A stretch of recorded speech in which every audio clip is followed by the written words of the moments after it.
Good afternoon. I'm Spot On Weather Meteorologist Matthew Euler, and welcome to a new series.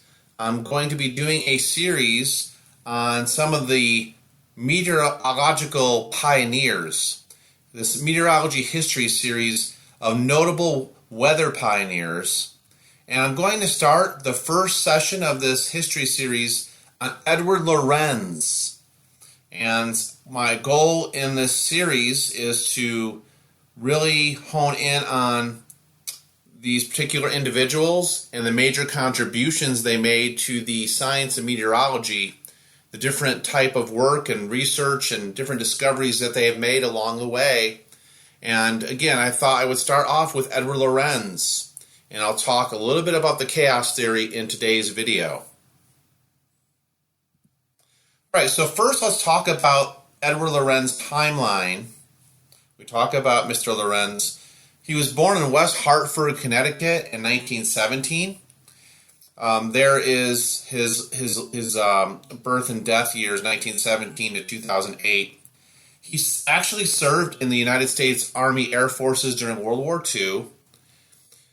Additionally, he earned a bachelor's degree in mathematics from Dartmouth College in 1938, then a master's degree in mathematics from Harvard University in 1940, a master's and a doctoral degree from MIT in 1943 and 1948, respectively. In 1948, Lorenz joined MIT as a research scientist, and then moving ahead to 1955, he became an assistant professor and was eventually promoted to professor in 1962. From 1977 to 1981, he served as head of the Department of Meteorology at MIT and eventually earned recognition as emeritus professor status in 1984. So one of the biggest contributions that Lorenz made as an MIT meteorologist, Lorenz came up with the idea of the chaos theory.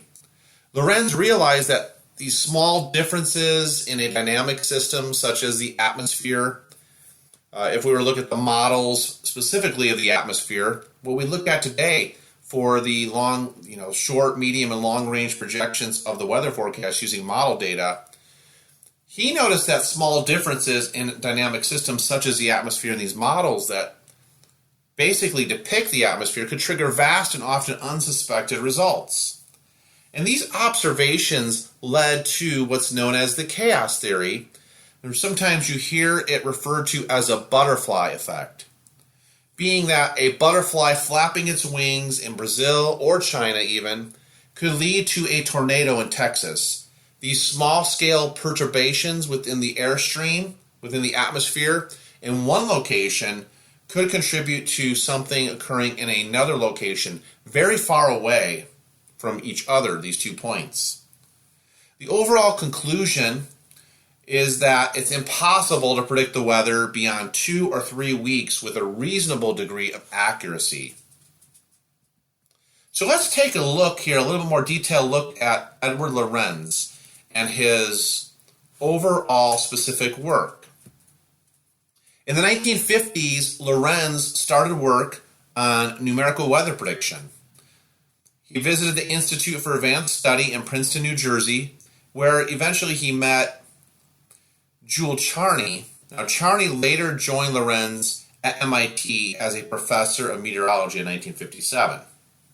And Jules Charny was another very significant contributor to the field of meteorology, and I will get to him a little bit later down the line as one of our main figures in the series.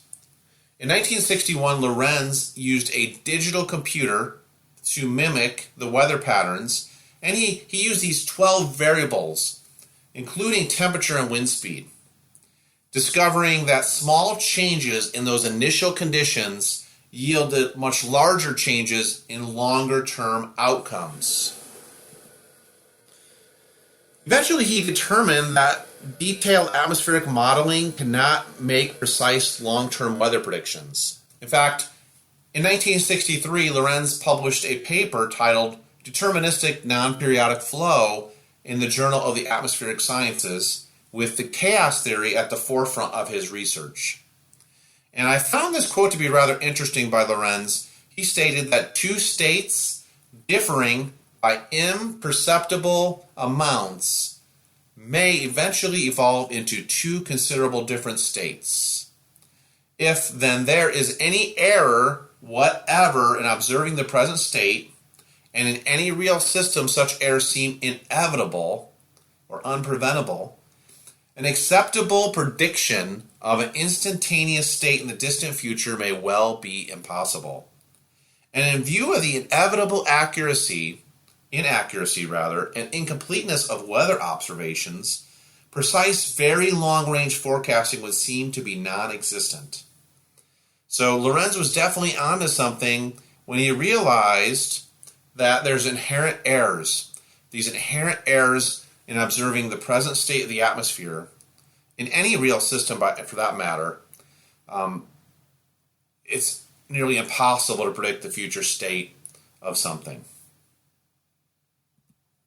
In 1969, the concept of these small changes or perturbations can have large consequences was noted in his description of the butterfly effect.